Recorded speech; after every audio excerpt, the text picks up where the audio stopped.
दिल्लीतील जंतर मंतर इथं विद्यार्थ्यांवर झालेल्या लाठीचार्जच्या निषेधार्थ वंचित बहुजन आघाडीनं बंदची हाक दिली आहे।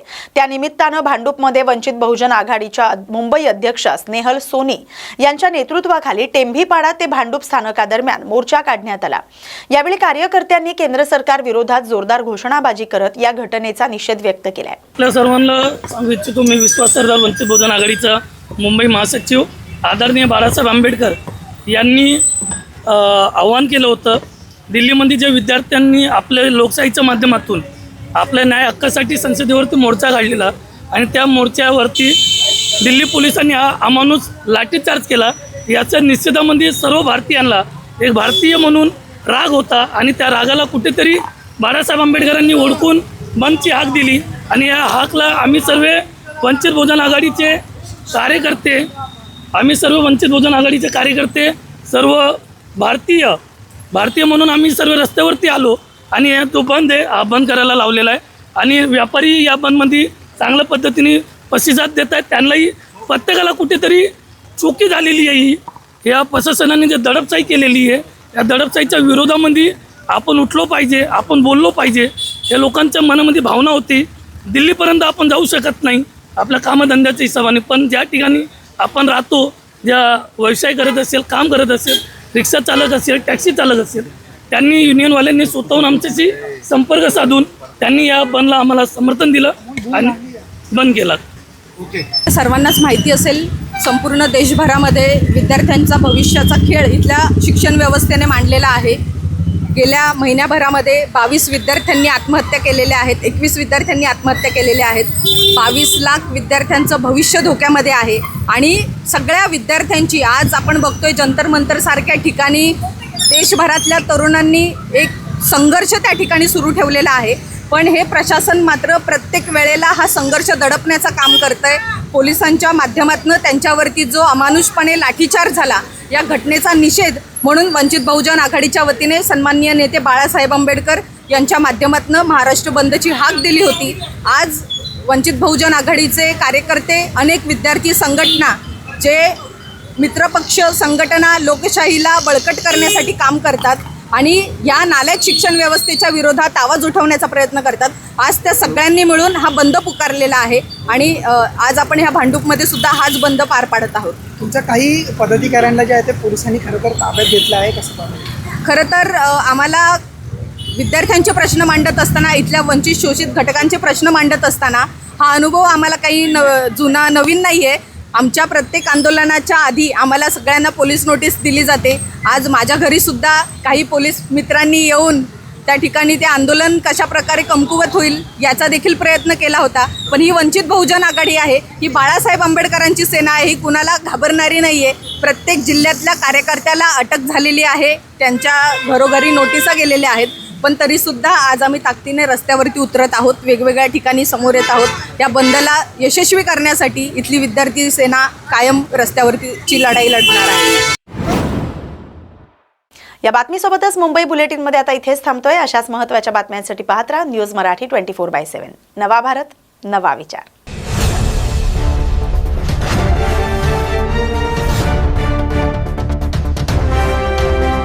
पेपरफुटी, शिक्षणातील भ्रष्टाचार आणि दिल्लीतील विद्यार्थ्यांवरील कथित लाठीमाराच्या निषेधार्थ DYFIच्या दक्षिण ठाणे शहर तालुका समितीच्या वतीनं उल्हासनगरमध्ये मोर्चा काढण्यात आलाय। डॉक्टर बाबासाहेब आंबेडकर स्मारक इथून निघालेला मोर्चा SDO प्रांत कार्यालयावर धडकला। यावेळी केंद्र आणि राज्य सरकार विरोधात घोषणाबाजी करत आंदोलनकर्त्यांनी निवेदन सादर केलं। या निवेदनात पेपरफुटी प्रकरणाची सर्वोच्च न्यायालयाच्या देखरेखीखाली CBI मार्फत चौकशी, विशेष तपास पथकाची स्थापना, दोषींवर कठोर कारवाई आणि केंद्रीय शिक्षण मंत्र्यांच्या राजीनाम्याची मागणी करण्यात आली। विद्यार्थ्यांवरील कथित लाठीमारीची न्यायालयीन चौकशी करून संबंधितांवर कारवाई करावी अशी देखील मागणी करण्यात आली। मागण्या मान्य न झाल्यास राज्यभरात तीव्र आंदोलन छेडण्याचा इशाराही देण्यात आलाय। जय संविधान. आज जे आपण 20 तारखेला जे जंतर मंतरवरती जे झाले आहे ते बघितलं आहे. खरंच खूप वाईट गोष्ट आहे. त्या मुलांची त्याच्यामध्ये काय गलती होती? आज या मुलं शिक्षणासाठी बाहेर 2-2 वर्षे आपल्या आईवडिलापासून लांब असतात, आपल्या परिवारापासून लांब असतात. त्यांना खुशी किंवा काहीही माहीत नसतं. ते फक्त आपल्या अभ्यासात राहतात आणि जेव्हा हे परीक्षा देतात आणि नेटचा पेपर फुटतो तेव्हा त्यांच्यावर काय अवस्था घडत असेल हे सरकारला माहिती आहे का? सरकारला अधिकार कोणी दिला की त्या मुलांना त्यांनी एवढं मारहाण केली? कशासाठी? माझी सरकारला एकच विनंती आहे की जे पण आता आपल्या हातामध्ये आहे की आपण जे सरकार निवडून देतो ना ते अनपढ गवार सरकार निवडून द्यायचं आहे, द्यायचं नाहीये. आणि जेणेकरून आपला समाज हा सुशिक्षित असला पाहिजे. यांच्याकडे डिग्री नसते आणि एवढे मोठे पद घेऊन कशासाठी बसतात? हे आपल्या गरीब मुलांना मारण्यासाठी. ते काय पाकिस्तानमधून आले नव्हते की त्यांच्यावर एवढा अत्याचार केला. आपण आपल्या मुलांना एक ठाका मारत नाही आणि डायरेक्ट गोळी मारण्याचा सुद्धा प्रयत्न केलेला आहे. अशा सरकारचा मी काय माझ्या सर्व समाजाकडून आणि सर्व परिस्थिती अन्याय होतोय ना याच्यावरती आम्हाला. मुंबईला पाणी पुरवठा करणारं दुसरं धरण म्हणजे मोडक सागर धरणही रात्री 2:07 ओव्हरफ्लो झालं. तानसा धरण काल सकाळी 8:51 ओसंडून वाहू लागलं होतं. त्या पाठोपाठ आता मोडक सागर धरणही भरल्यानं मुंबईकरांची पाण्याची चिंता मिटली आहे. मोडक सागर धरणाचे 2 दरवाजे उघडण्यात आलेत. वैतरणा नदीकाठी असलेल्या गावांना सतर्कतेचा इशारा देण्यात आलाय. ठाणे जिल्ह्याला ऑरेंज अलर्ट जारी असताना भिवंडीत रात्रीपासून सुरू असलेल्या मुसळधार पावसामुळे कामवारी नदीनं धोक्याची पातळी ओलांडली आहे. पावसाचा जोर असाच कायम राहिला तर परिस्थिती आणखीन बिकट होण्याची शक्यता आहे. कामवारी नदीचं पाणी मोठ्या प्रमाणात शहरात शिरण्याची भीती व्यक्त केली जाते. कामवारी नदीकाठच्या परिसरात प्रशासनानं सतर्कतेचा इशारा दिलाय. म्हाडा कॉलनी, बंदर मोहल्ला, तांडेल मोहल्ला, खडीपार, शेलार नदी नाका आणि ईदगाह परिसरातील नागरिकांना सुरक्षित ठिकाणी जाण्याचं आवाहन प्रशासनानं केलंय. कामवारी नदीचा प्रवाह मोठ्या प्रमाणात वाढलाय. पावसाचा जोर अधूनमधून वाढत असल्यानं शहरातील अनेक सखल भागांमध्ये पाणी साचण्याची शक्यता आहे. विद्यार्थ्यांच्या शिक्षण, परीक्षा आणि भरती प्रक्रियेशी संबंधित प्रश्नांकडे शासनाचं लक्ष वेधण्यासाठी नवी मुंबई जिल्हा काँग्रेस कमिटीच्या वतीनं वाशी येथील छत्रपती शिवाजी महाराज चौकात आंदोलन करण्यात आलं. शांततापूर्ण आणि लोकशाही मार्गाने झालेल्या या आंदोलनात विद्यार्थ्यांच्या न्याय्य मागण्यांना पाठिंबा देत सरकार विरोधात घोषणाबाजी करण्यात आली. यावेळी परीक्षा आणि भरती प्रक्रियेत पारदर्शकता राखावी, विद्यार्थ्यांच्या मागण्या तातडीनं मान्य कराव्यात आणि संबंधित दोषींवर कठोर कारवाई करावी अशी मागणी आंदोलनकर्त्यांनी केली आहे. आंदोलनात काँग्रेसचे पदाधिकारी, कार्यकर्ते, विद्यार्थी आणि युवक मोठ्या संख्येने सहभागी झाले होते. मी पाहताय किती असंतोष आहे. आज एवढ्या पावसामध्ये सुद्धा विद्यार्थी आणि पालक हे आज सकाळी आमचं ठरलं की आंदोलन करायचं आहे आणि एवढ्या शॉर्ट नोटीस मध्ये हे पालक, विद्यार्थी आणि आमचे कार्यकर्ते जमले. सर्वप्रथम मी त्यांचा आभारी आहे. 20 दिवसापासून जो तमाशा दिल्लीमध्ये चाललेला आहे, केंद्र सरकार घडवत आहे, विद्यार्थी शांतपणे बसलेत जंतर मंतर मध्ये, तर वांगचून उचललं. काल 20 तारखेला जेव्हा ते चालून गेले तेव्हा तुम्ही पाहिलं आदल्या रात्री तिकडे ट्रक ठेवला होता. का ठेवला होता तो? विटांचा आणि दगडाचा भरलेला ट्रक. का त्याचं इन्व्हेस्टिगेशन होत नाही? अगोदरच तोडलेल्या गाड्या तिकडे आणून ठेवला होता. पण जे आंदोलन शांतपणे होणार होतं त्याच्यावरती केंद्र सरकारने प्री प्लॅन करून त्यांना अहिंसा करण्यासाठी प्रवृत्त केलं. तरी विद्यार्थी शांततेने पुढे चालले होते. पारलं लेकींच्या छातीवर त्यांचे कपडे. मी आज एक घाणेरडं चित्र आज इंस्टाग्रामवर पाहिलं. मला ते चित्र बघितल्यानंतर माझ्या अंगावर काटे उभे राहिले.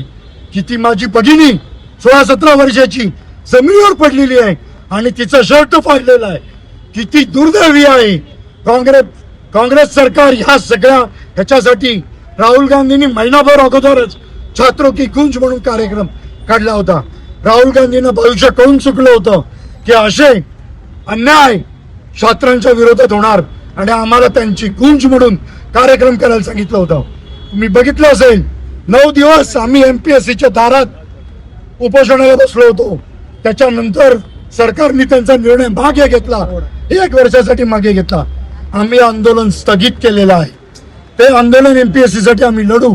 त्याचबरोबर आज जो मुलांवरती अन्याय झाला आहे त्याच्यासाठी सुद्धा आम्ही लढू. आम्ही केंद्र सरकारला विद्यार्थ्यांवरती अन्याय होऊ देणार नाही.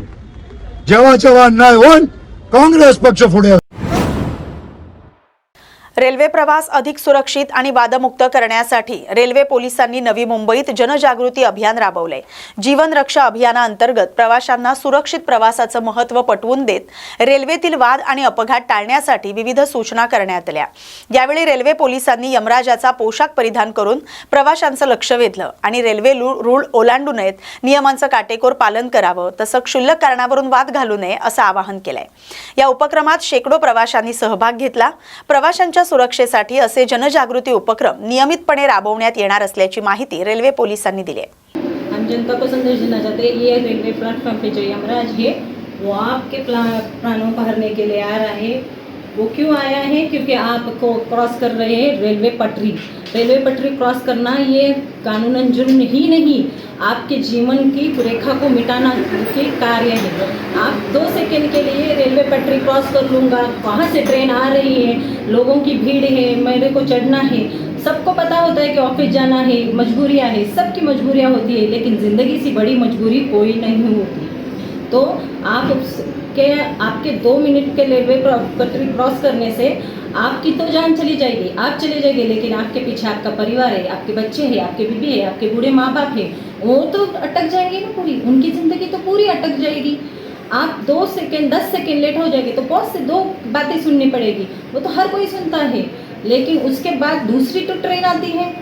लेकिन आपकी ज़िंदगी सबसे अनमोल है. ज़िंदगी को बेहतर बनाने के लिए रेलवे के सारे नियम को, कानून को पालन करें और रेलवे पटरी क्रॉस ना करें, क्योंकि आपके जीवन का मूलाधार पर ही आपके परिवार की खुशियाँ जा रही है. इसलिए सेफ जर्नी कीजिए, क्योंकि रेलवे आपकी सेवा के लिए ही है.